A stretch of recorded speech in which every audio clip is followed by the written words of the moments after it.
Une fois la tâche de vente définie, votre mission suivante consiste à structurer votre force de vente.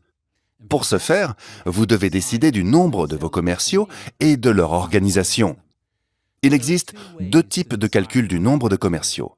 Primo, l'approche descendante. Divisez votre chiffre d'affaires annuel cible par la moyenne des ventes par client. Cela donne une idée du nombre de clients nécessaires. Puis déterminez le nombre de démarches requises pour conclure une vente et le nombre annuel de démarches par commercial en fonction de la tâche de vente. Par exemple, vous ciblez 1 million d'euros.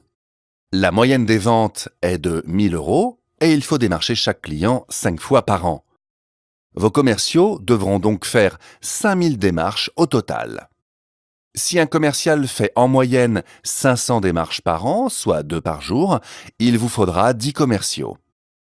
Secondo, l'approche ascendante.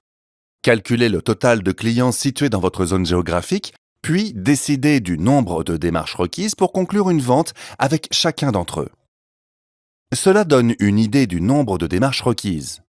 Par exemple, vous comptez 1000 clients dans votre zone et vous devez démarcher chacun 5 fois par an. Votre force de vente doit donc faire 5000 démarches. Il ne reste plus qu'à diviser ce chiffre par le nombre annuel de démarches par commercial. Vous obtenez alors le nombre de commerciaux requis pour démarcher tous les clients de votre zone. En tablant toujours sur une moyenne de 500 démarches par an, il vous faudra 10 commerciaux. Ensuite, vous devez décider de l'organisation à donner à votre force de vente. Quelle orientation préférez-vous?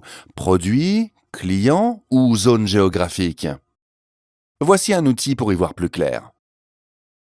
Il s'agit d'un tableau qui associe vos types de produits et vos types de clients. À chaque paire correspond une tâche de vente. Ainsi, la tâche de vente A1 décrit comme vendre le type de produit A au type de client 1.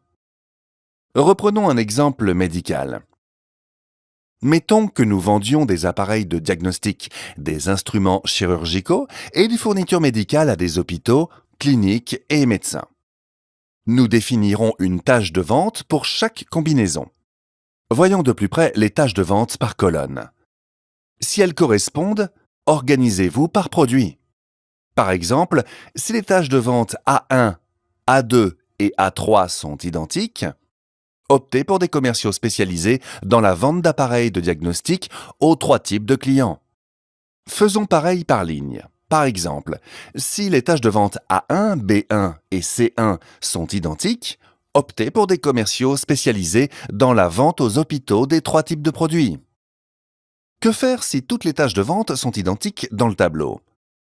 Organisez-vous alors par zone géographique. Tous vendent tout produit à tout type de clients dans toute la zone. Les meilleurs directeurs commerciaux savent recruter et structurer leur force de vente.